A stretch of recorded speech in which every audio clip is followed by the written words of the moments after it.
Hello प्यारे student, नमस्कार। सर्व ज्ञान आर्ट्स क्लास के नए वीडियो में आप लोग स्वागत करते हैं। उम्मीद करते हैं कि आप लोग बिल्कुल अच्छे होंगे और अच्छे रहना चाहिए। प्यारे बच्चे, आज के इस वीडियो में हम आप लोग को बताने वाले विद्यासागर पब्लिकेशन सेट बी, और इसमें आपका होने वाला है विषय भूगोल यानी ज्योग्राफी, और सब्जेक्टिव क्वेश्चन का आंसर लेकर आए हैं इस वीडियो में। जो भूगोल का लघु उत्तरीय प्रश्न और दीर्घ उत्तरीय प्रश्न को पूरी तरह से हल करने वाले हैं। जो आपका सेट बी में दिया गया वो सारे प्रश्न को इस वीडियो में पूरी तरह से एकदम बारीकी से एक सब्जेक्टिव क्वेश्चन का आंसर लेकर आए हैं। प्यारे बच्चे, वीडियो पर पहली बार आए होंगे तो लाइक करिएगा। चैनल पर पहली बार आए हैं तो चैनल को सब्सक्राइब कर अपने दोस्तों में वीडियो को शेयर जरूर कर देंगे, ताकि उनको भी मैट्रिक बोर्ड परीक्षा 2025 में कुछ अच्छा मदद हो सके। प्यारे बच्चे, ठीक है। शॉर्ट पहले देखेंगे हम लोग, शॉर्ट आंसर टाइप क्वेश्चन देखेंगे। इसका पीडीएफ लेना चाहते हैं तो डिस्क्रिप्शन में आपका टेलीग्राम चैनल और व्हाट्सएप ग्रुप का लिंक दे दिया गया है, वहां से आप लोग जुड़कर इस पीडीएफ को आराम से आप लोग ले सकते हैं। बता दें प्यारे बच्चे कि इस वीडियो को बहुत ही महत्वपूर्ण आप लोग साबित करिएगा, क्योंकि बहुत जबरदस्त वीडियो होने वाला है आपका बोर्ड परीक्षा में। इस वीडियो से और ज्योग्राफी से क्वेश्चन जरूर टपकने वाला है। प्यारे बच्चे, क्लियर है? चलिए स्टार्ट करते हैं। पहला प्रश्न देखते हैं क्या है। देखिए, पहला प्रश्न आपका इसमें दिया गया है।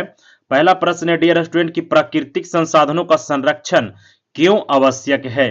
प्राकृतिक संसाधनों का संरक्षण क्यों आवश्यक है? उत्तर बिल्कुल सटीक भाषा में इस प्रकार से देंगे, जो संसाधन हमें प्राकृतिक द्वारा प्राप्त हुआ उसे प्राकृतिक संसाधन कहा जाता है।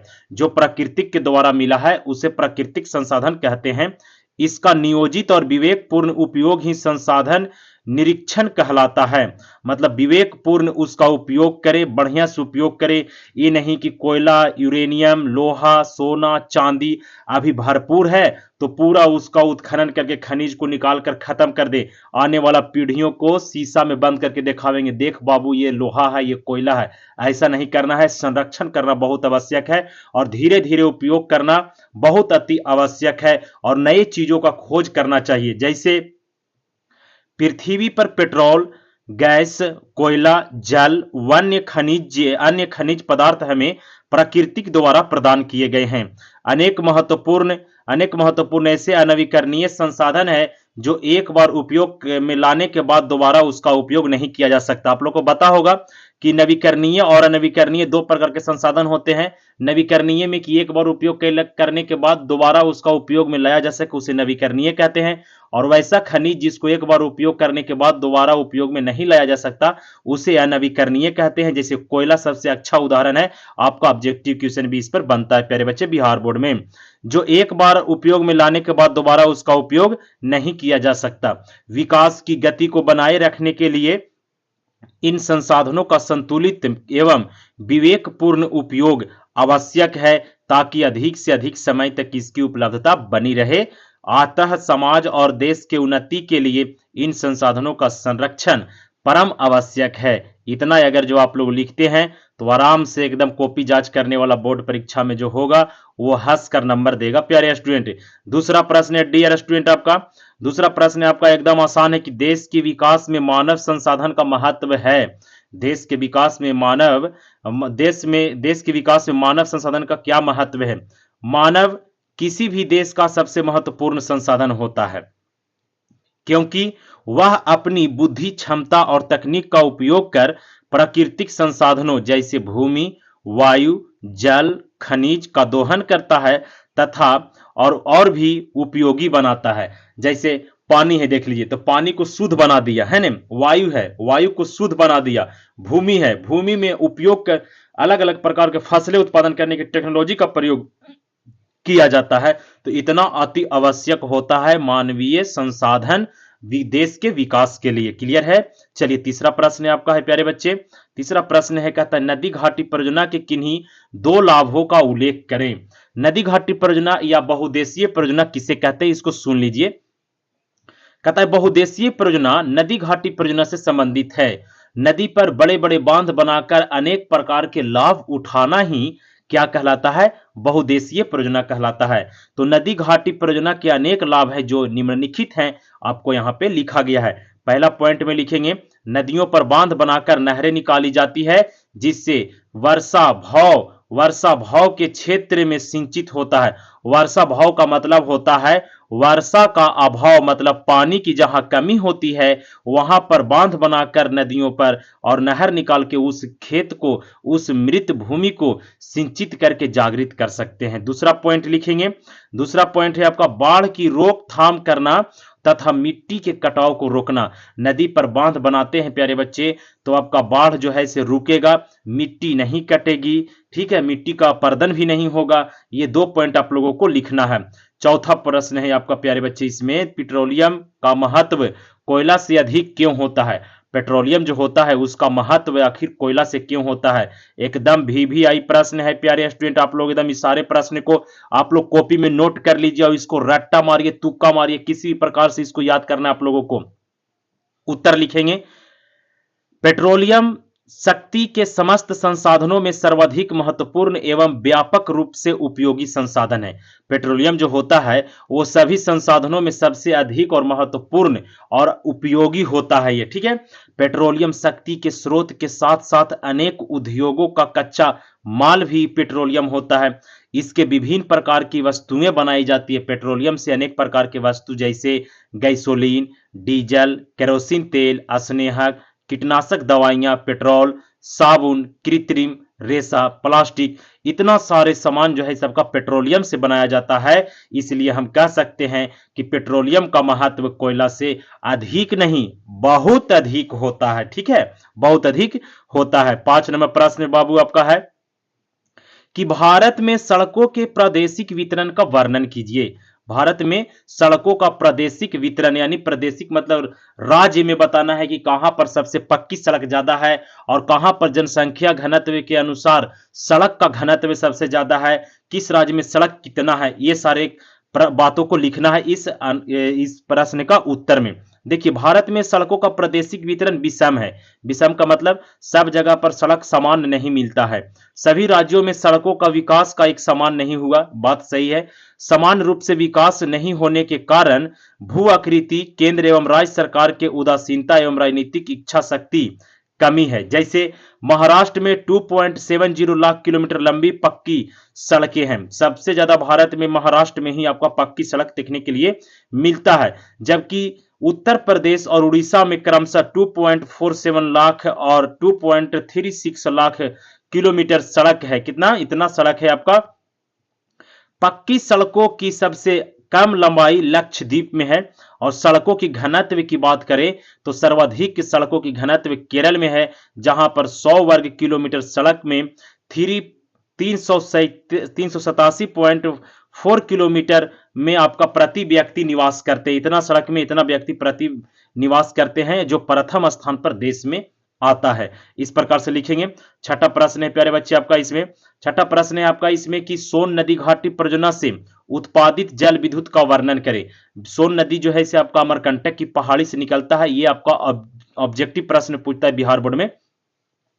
सोन नदी के बारे में लिखना है। सोन नदी घाटी परियोजना एक बहुउद्देशीय परियोजना है।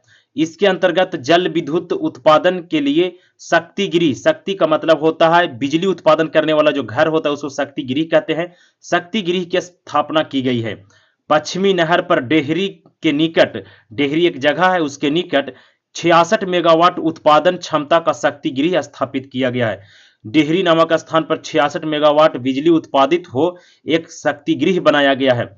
इसी प्रकार पूर्वी नहर पर वारुण नामक स्थान पर 33 मेगावाट क्षमता के शक्ति गृह का निर्माण किया गया है। इस परियोजना के नवीकरणीय पर विचार किया जा रहा है और सोन नदी पर इंद्रपुरी के निकट एक बांध का निर्माण प्रस्तावित है। एक बांध का निर्माण प्रस्तावित है जहां से 450 मेगावाट बिजली 450 मेगावाट बिजली उत्पादन करने का लक्ष्य रखा गया है, जैसे कि आप यहां पे देख सकते हैं प्यारे बच्चे। ये था आपका लघु उत्तरीय प्रश्न। क्या हो गया, लघु उत्तरीय प्रश्न। 6 प्रश्न आपका लॉन्ग था यानी लघु प्रश्न था और ये 6 प्रश्न में से आपका 3 प्रश्न का उत्तर देना रहता है। 3 प्रश्न जो है इसे आपका 2-2 नंबर का प्रत्येक प्रश्न, टोटल 6 नंबर का प्रश्न होता है। इसके बाद लॉन्ग क्वेश्चन है। लॉन्ग क्वेश्चन आपका 2 प्रश्न पूछता है बोर्ड परीक्षा में, प्रत्येक प्रश्न 4 नंबर का होता है और एक प्रश्न का उत्तर देना रहता है। एक प्रश्न यानी 4 नंबर, तो 6 और 4 10 नंबर। भूगोल से आपका सब्जेक्टिव जो है इसे 10 नंबर का पूछता है। आपका क्लियर होगा प्यारे बच्चे ऐसे खतरनाक वीडियो अगर जो आप लोग देखते हैं तो। दीर्घ का प्रश्न है, भारतीय अर्थव्यवस्था के विकास में परिवहन और संचार साधनों का क्या महत्व है? भारतीय अर्थव्यवस्था के विकास में परिवहन और संचार साधनों का क्या महत्व है? उत्तर लिखेंगे, भारतीय एवं संचार के साधन भारत की अर्थव्यवस्था में महत्वपूर्ण योगदान है। भारत की अर्थव्यवस्था में महत्वपूर्ण योगदान परिवहन एवं संचार का है, इसमें कोई दोहराई वाली बात नहीं है। भारत एक विशाल भौगोलिक क्षेत्रफल एवं बृहद जनसंख्या वाला देश है। भारत बहुत बड़ा क्षेत्रफल वाला देश और दुनिया का दूसरा सबसे ज्यादा जनसंख्या वाला देश है। यहाँ संसाधनों का वितरण असमानताएं हैं, संसाधन कहीं ज्यादा है तो कहीं कम है। राष्ट्रीय एवं क्षेत्रीय विकास के लिए प्रायः सभी संसाधनों की जरूरत होती है। परिवहन उपलब्ध होने रहने से उद्योग को कच्चा माल पहुंचाने में आसानी होता है। अगर जो परिवहन है, सड़क मार्ग अच्छा है, रेल मार्ग अच्छा है, वायु मार्ग अच्छा है, तो इससे क्या होता है, कच्चा माल एक स्थान से दूसरे स्थान पर आसानी से पहुंचाया जा सकता है। परिवहन एवं संचार के साधन एक दूसरे को जोड़ने का कार्य करता है, जिससे हमारी अर्थव्यवस्था और भी मजबूत होती जा रही है। संचार के साधन सामाजिक सांस्कृतिक स्तर को ऊंचा उठाने में भी योगदान करते हैं। भारत पाकिस्तान बांग्लादेश नेपाल के साथ है परिवहन संपर्क दो देशों के बीच सामाजिक सांस्कृतिक विकास का सूचक है, यानी इसका उदाहरण है। और इसमें लिखेंगे, परिवहन एक संचार के बिना किसी भी प्रकार की आर्थिक प्रक्रिया लगभग असंभव है। ये साधन हमारे जैविक पक्ष को भी प्रभावित करते हैं। वर्तमान भारतीय अर्थव्यवस्था एवं इसकी भविष्य पूरी तरह से प्रभावित एवं संचार के साधनों पर निर्भर है। राष्ट्र के लिए उपयोगी परिवहन एवं संचार सेवाएं निश्चय ही देश की अर्थव्यवस्था की जीवन रेखा मानी जाती है। इस प्रकार से लिखेंगे, आपका 4 नंबर कोई रोकने वाला नहीं है। दूसरा प्रश्न दीर्घ का है आपका, इसमें कहता है बिहार के प्रमुख ऊर्जा स्रोतों का वर्णन कीजिए, किसी एक स्रोत का विस्तृत वर्णन करें। एक स्रोत लेना है जो ऊर्जा का स्रोत हो, उसी की पूरी तरह से वर्णन कर देना है। तो देख लेते हैं, हम लोग ले लेते हैं उत्तर लिखेंगे, बिहार में ऊर्जा के कई स्रोत उपलब्ध हैं, जैसे जल विद्युत योजना, तापीय विद्युत योजना, पेट्रोलियम, प्राकृतिक गैस, बायोगैस। यहां जल विद्युत एवं तापीय विद्युत का ही उत्पादन हो रहा है। तो एक पर हम लोग टिप्पणी कर देते हैं और वो होगा आपका बिहार में जल विद्युत उत्पादन। लिखेंगे इसमें, बिहार सोन परियोजना के अंतर्गत, डेहरी वारुण गंडक परियोजना के अंतर्गत चंपारण कटैया विद्युत गृह से विद्युत उत्पादन किया जा रहा है। बिहार में 44.10 मेगावाट से अधिक पनबिजली उत्पादन किया जा रहा है। पनबिजली मतलब होता है पानी से उत्पादित बिजली को पनबिजली कहते हैं। इसके अतिरिक्त कई जल विद्युत परियोजनाएं अभी निर्माणाधीन है। कहने का तात्पर्य यह हुआ प्यारे बच्चे कि अभी और बहुत सारे जल विद्युत परियोजना बनाई जा रही है बिहार में। इसका कार्य पूरा होते ही बिहार जल विद्युत निर्माण में आत्मनिर्भर हो जाएगा। यह था आपका पूरी तरह से विद्यासागर पब्लिकेशन सेट बी का सब्जेक्टिव क्वेश्चन, शॉर्ट और लॉन्ग दोनों, जिसमें टोटल 8 प्रश्न को हम हल किया। आई होप वीडियो पसंद आया होगा। वीडियो बहुत मजेदार है प्यारे बच्चे, पूरा वीडियो को अपने दोस्तों में जमकर शेयर कर देंगे और वीडियो को लाइक जरूर कर कमेंट बॉक्स में प्यारा सा आप लोग बता दीजिए कि भारत में सबसे पहले जल विद्युत परियोजना कहां लगाया गया था। भारत में सबसे पहले जल विद्युत परियोजना कहां लगाया था, कमेंट बॉक्स में इसका आंसर जरूर देंगे। मिलेंगे एक नए वीडियो में एक नए जोश के साथ, तब तक के लिए जय हिंद जय भारत।